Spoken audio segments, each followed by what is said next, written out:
ordena invadir Portugal para obligarlos a cumplir el bloqueo. Pero claro, para llegar a Portugal hay que pasar por España. Y aquí empieza la semilla del desastre. Pero antes de seguir hay que situarse bien. En España, en ese momento es un caos. Carlos IV reina, pero no manda. Su mujer María Luisa tiene más voz que él. Y encima el favorito de la reina, Godoy, es el que realmente tiene el poder.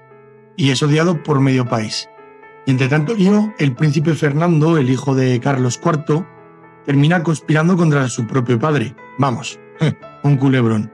Y Napoleón ve este desastre y piensa: España es una casa sin dueño. Si entro, nadie puede pararme. Pero bueno, aún no hemos llegado ahí. Antes pasa algo que lo permite todo. El Tratado de Fontainebleau de 1807. Parecía un pacto lógico porque España y Francia se unían para invadir Portugal. Pero Napoleón, en vez de mandar un ejército, mandó 3. Decenas de miles de soldados cruzaron los Pirineos, diciendo que iban de paso. Pero en vez de seguir hacia Portugal, se fueron repartiendo por toda España. En Pamplona, Barcelona, Burgos, Valladolid, Zaragoza. Al principio los españoles tragan. Bueno, son aliados, pero el ambiente se tuerce rápido. Los franceses ocupan fortalezas, exigen comida y se comportan como si fueran los dueños del lugar. En mercados y tabernas se oye cada vez más: ¿y estos qué narices hacen aquí exactamente? Napoleón desde París piensa: paso a paso, que no se den cuenta y será mío. Y está convencido de que España es un cajón desordenado que él puede arreglar. La corte, mientras tanto, pues como hemos contado, es un circo. Carlos IV es un buen hombre, gobierna poco. María Luisa manda, pero manda demasiado. Y Godoy, que es odiado por todos, es el ministro todopoderoso. Y Fernando el Príncipe, pues eso, conspira contra su padre. Y Napoleón, viendo todo ese caos, suelta su famosa idea: España es un fruto podrido, basta solo con agitar el árbol. Godoy, creyendo que juega a gran diplomático, acepta que los franceses pasen. Y Napoleón aprovecha para meter no un regimiento, sino un ejército entero. Primero mete 20.000 soldados, luego 40.000, después 65, y siguen entrando y siguen entrando. No solo en la ruta hacia Portugal, sino por todo el país. En los pueblos se notan las miradas y en los sermones. España no protesta aún, pero hierve por dentro. Y aquí, justo aquí, es cuando las cosas empiezan a irse de madre. La chispa final llega el 2 de mayo de 1808. Los franceses intentan llevarse a la familia real a Bayona. Y Madrid dice: ni de coña. Y todo explota. Carpinteros, herreros, lavanderas, vendedores ambulantes, todos contra tropas profesionales francesas. Y Goya lo pintó en su famoso cuadro el 2 de mayo de 1808.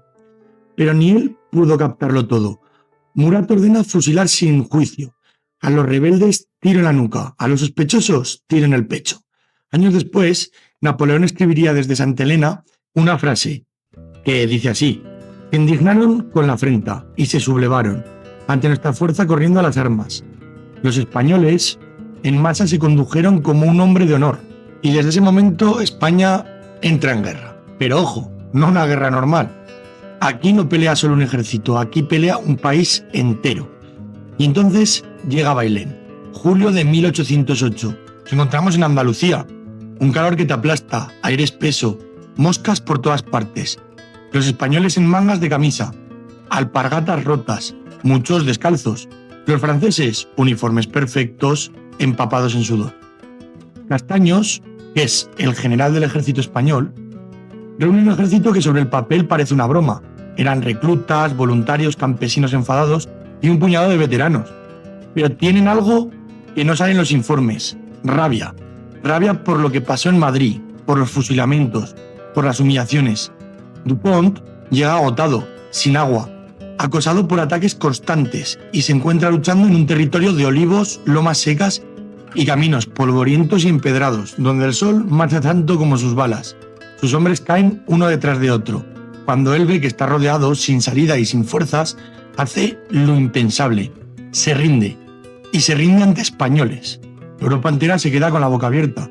Napoleón arde por dentro. ¿Francia derrotada por España? Imposible. Pues no, fue muy posible. Y en ese clima, Gaspar Melchor de Jovellanos, un escritor de la Ilustración española, escribió una frase que resume el alma de esta guerra, que dice así: quien deja de ser amigo de mi patria, deja de ser lo mío. España no lidia por los Borbones, ni por Fernando. lidia por sus propios derechos, derechos originales, sagrados, imprescriptibles, superiores e independientes de toda familia o dinastía. España lidia por su religión, por su constitución, por sus leyes, sus costumbres, sus usos. En una palabra, España lidia por su libertad, que es la hipoteca de tantos y tan sagrados derechos. Claro, y con esta frase nos da a entender que los españoles no están peleando por un rey, pelean por una idea conjunta. Y a una idea no la paras tomando solo una capital. Napoleón oye a Bailén y dice: venga, basta ya, voy yo. Baja a los Pirineos con 200.000 hombres, el ejército más grande que ha reunido Napoleón en toda su vida. Imaginaos, 200.000 hombres. Viene dispuesto a borrar la vergüenza de un plumazo. Pero nada más pisar España, nota que aquello no es Italia, ni Austria, ni Prusia. Los caminos están vacíos, las ciudades en silencio, y los pueblos están con las puertas cerradas, las miradas cargadas de odio de los españoles. Y soltó una frase que lo dijo todo: esto no es la guerra regular, es una guerra del pueblo, y el pueblo nunca se rinde. Toma Madrid y entra a la capital esperando que la ciudad le infundiese respeto o miedo, y se encuentra con algo aún peor: indiferencia hostil, balcones llenos, caras serias, nadie aplaude. Y él piensa: estos no me temen, me odian. Desde allí intenta imponer orden con el decreto de Chamartín. Disolvió juntas, cambió leyes, metió nuevos impuestos y exigió obediencia. Y remató con una frase que en España suena a bofetada: yo soy la revolución. En Francia eso podría ser un orgullo político. En España suena a guillotina, a sacrilegio y sobre todo a un ataque a la Iglesia. Un error gigante. Napoleón ve un país atrasado. Lo que no ve es la profundidad de su orgullo. Lo más curioso de todo viene cuando descubre que España no funciona como el resto de Europa. Toma Madrid convencido de que, como siempre, pues tomando la capital va a ser el final. Pero al poco empiezan a llegarle informes. Andalucía ha levantado una junta. Valencia no obedece. Galicia actúa por su cuenta. Cataluña está en armas. Y suelta desesperado: ¿cómo demonios un país puede tener tantas capitales? España es casi un continente. Tiene montañas complicadas, caminos de cabras, pueblos aislados del resto, ciudades que se sienten un mundo propio, y todas coinciden solo en una cosa: echar al francés. Aquí nacen las guerrillas modernas. Gente como el empecinado Mina Porlier, el cura Merino, Tío Camuñas, grupos de 20, 50, 100 hombres que no se enfrentan en campo abierto, pero que conocen cada árbol, cada curva, cada cueva. Atacan convoys, cortan comunicaciones, matan oficiales, aliados, desaparecen en el monte. Claro, los franceses flipan. En España el enemigo está en todas partes y en ninguna. Napoleón acaba escribiendo que España me absorbe más recursos que Austria. Y en otra carta, con rabia: esta maldita guerra española es una úlcera en mi costado. Desde fuera, Wellington lo ve claro. Los españoles pelean como valientes.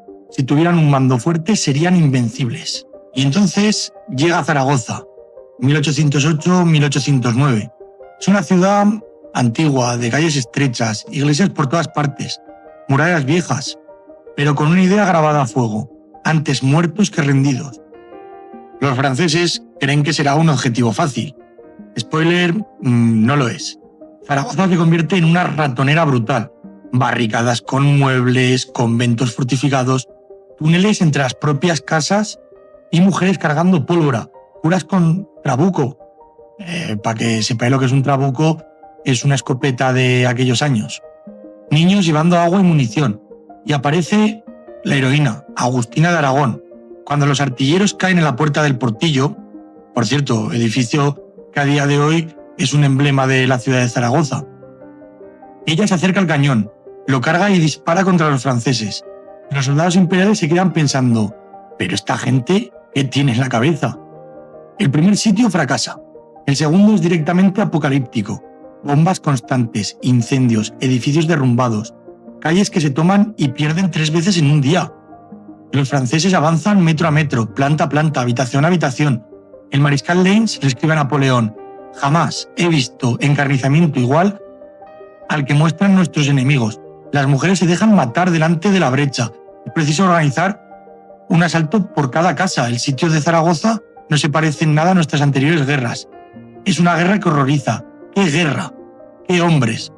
Un asedio en cada calle, una mina bajo cada casa. Verse obligado a matar a tantos valientes... Esto es terrible. La victoria da pena, nos dijo el general en sus palabras a Napoleón.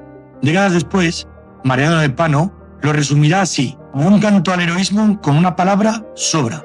Se moja la pluma en sangre y se escribe Zaragoza. Mientras todo esto arde, José I Bonaparte, que es el rey que Napoleón ha plantado en el trono español, y como bien sabéis, es el hermano de sangre de Napoleón, le escribe desesperado: hacen falta muchos medios para someter a España. Este país y este pueblo no se parece a ningún otro. No hay un solo español para defender mi causa. Tengo por enemigo a una nación de 12 millones de almas enfurecidas, hasta lo indecible. Todo lo que aquí se hizo el 2 de mayo fue odioso. No sabe, estáis en un error. Vuestra gloria se hundirá en España, y acierta de pleno. El propio Napoleón, años después en Santa Elena, reconoce lo que nunca admitió en público. Esa desgraciada guerra me perdió. Todas las circunstancias de mis desastres vienen a vincularse con este nudo fatal. La guerra de España destruyó mi reputación en Europa, enmarañó mis dificultades y fue una escuela para los soldados ingleses. Fui yo quien formó el ejército británico en la península. Y remata con otra frase que define muy bien cómo se veían los españoles. A los españoles les gusta renegar de su país, de sus instituciones, pero no permiten que lo hagan extranjeros. España, sin querer, sin un gran plan, sin un Alejandro Magno al mando, había inventado la guerrilla moderna, y Napoleón descubre que no está luchando contra un ejército, sino contra un pueblo entero. Desde aquí, la historia de Napoleón sigue, pero cada paso que da ya está tocado por la úlcera española. Mientras sus mariscales y sus hombres se desgarran en la península, él tiene que mirar otra vez hacia el centro de Europa, porque Austria, que ya llevaba tiempo tragando sapos desde Austerlitz, decide que ha llegado su momento. Es 1809 y en Viena ya piensa: Francia está atascada con España, es nuestro momento. Napoleón, desde París, recibe la noticia que Austria ha vuelto a declararle la guerra. Piensa: otra vez los Habsburgo. Estos no aprenden. Pero también sabe que ya no es el mismo Napoleón de 1805. Ahora tiene frentes por todas partes, desgastes en hombres y dinero, y una opinión pública que empieza a preguntarse cuánto tiempo puede aguantar Francia así. Aún así, hace lo que mejor sabe hacer. Se monta en su caballo, reúne el gran ejército y marcha hacia el Danubio. En la campaña de 1809 tiene un par de momentos muy reveladores. Primero la victoria de Schönbrunn y la entrada en Viena otra vez, así como una rutina. Pero luego llega Aspersley, a orillas del Danubio, donde por primera vez en su carrera recibe un bofetón serio. El ejército austriaco, bien mandado, consigue frenarlo mientras intenta cruzar el río. Los puentes saltan por los aires, las barcazas se hunden, unidades enteras quedan atrapadas en mitad del Danubio. Por primera vez circula en Europa la idea de que a Napoleón se le puede parar. Napoleón se retira con orden, salva al ejército, pero no da golpe. Poco después reacciona como siempre, vuelve más fuerte, se reorganiza, cruza mejor preparado, y en Graham pega un puñetazo gigantesco. Es una batalla dura, larga y sin la elegancia de Austerlitz. Más cañón, más desgaste, más sangre. Gana. Sí, y Austria vuelve a perder. Pero en el momento siente que cada victoria le cuesta el doble que antes. Aún así, de cara al escaparate, parece el dueño absoluto de Europa. Rusia de momento está a su lado. Austria derrotada otra vez. Prusia humillada. Y España está en proceso. Y ahí es cuando en la cumbre de su poder, Napoleón empieza a pensar algo muy romano. La dinastía. Josephine, su amor, no le da hijos. Y para un emperador no tener heredero es una bomba de relojería. Así que la sacrifica. La divorcia con una mezcla de rara de frialdad política y tristeza personal. Y decirse casarse como los grandes. Con una archiduquesa austriaca. Así, además, consigue un título nobiliario. Se casa con María Luisa, hija del emperador al que acaba de vencer. Es un mensaje al mundo. Tan arriba estoy que me caso con la hija del enemigo, y el enemigo se calla. El matrimonio es frío pero útil. En 1811 nace el hijo, y Napoleón siente que ha cerrado el círculo. Ya no es solo un general con suerte, ahora es un emperador con heredero y con media Europa bajo su bota. Pero mientras celebra bautizos y bailes en las Tullerías, el edificio imperial empieza a crujir por dentro. El bloque continental contra Inglaterra no funciona como soñó. Asfixia a comerciantes europeos, fomenta el contrabando, cabrea a media burguesía. Y además Rusia, que al principio jugaba al juego, empieza a cansarse. El zar Alejandro mira sus puertos cerrados y su economía ahogada y piensa: ¿por qué tengo que seguir obedeciendo al corso? Poco a poco, Rusia se va separando. Reabre comercio con Inglaterra, mira a Napoleón con cara de hasta aquí, y Napoleón, acostumbrado a que sus órdenes sean ley, se lo toma como un desafío personal. En su cabeza empieza a formarse una idea que, contada con calma en un bar, es una locura. Hay que ir a Moscú a enseñarles quién manda, lo que había hecho con Portugal. Sus maricales, muchos ya cansados y ricos, dudan. Alguno le advierte: Rusia es enorme, el clima, las distancias, los problemas pendientes en España, los que han surgido en Alemania. Él responde con unas frases suyas de esas que definen cómo veía el mundo. La guerra solo se arregla avanzando. Quien se detiene está perdido. Entendemos esto porque ha sido su filosofía constantemente. No te puedes parar, tienes que tomar decisión. Y así, entre orgullo y necesidad de demostrar que todavía puede hacer un Odebrecht más, empieza a preparar la campaña de 1812. En el verano de este año cruza la frontera con un ejército que parece infinito. Gente de media Europa bajo el mismo estandarte. Franceses, polacos, alemanes, italianos. Una mezcla sobre el papel astuta, pero que en la práctica es dificilísima de mover y alimentar. Sus mariscales ya no pueden más.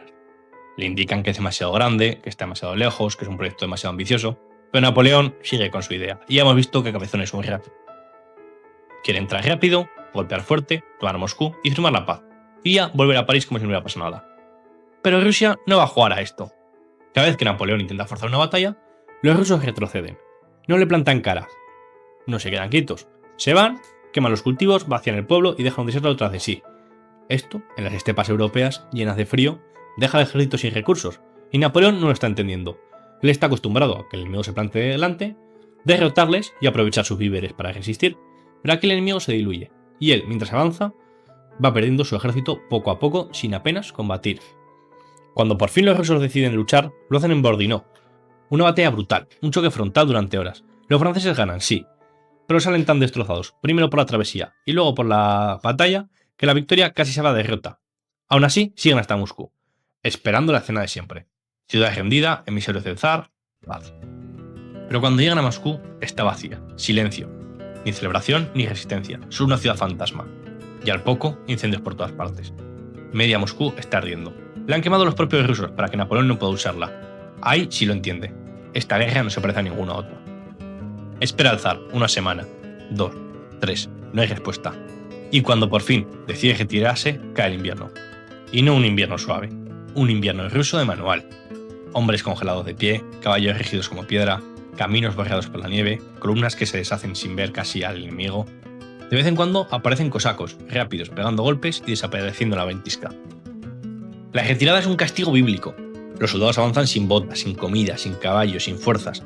Napoleón ve aquello y aunque intenta mantener la imagen de control, por dentro sabe que está viendo el principio del fin. El colapso llega en el Berniza, cuando el ejército intenta cruzar un río helado, mientras los rusos les emboscan de ambos lados. Es un caos de cuerpos, agua helada, disparos y gritos, pero logran escapar. Lo que queda del ejército, una sombra, cruza la frontera. Napoleón regresa a París rápido, casi a escondidas, sabiendo que lo que viene ahora no se parece a nada de lo que ha vivido antes. Europa ha olido debilidad, y después de años tragando humillaciones, está lista para saltar al cuello. Cuando abandona España para lanzarse a Rusia, deja un incendio que nunca llegó a apagar. Aunque de puertas para afuera intenta vender que España está controlada, por dentro piensa: esto no es una conquista, es un agujero negro que se traga a los mejores hombres. Cuando vuelve de Moscú, regresa aterido, cansado, y con una sensación nueva para él, la de verse vulnerable. En Santa Elena lo diría sin filtros: esa desgraciada guerra me perdió.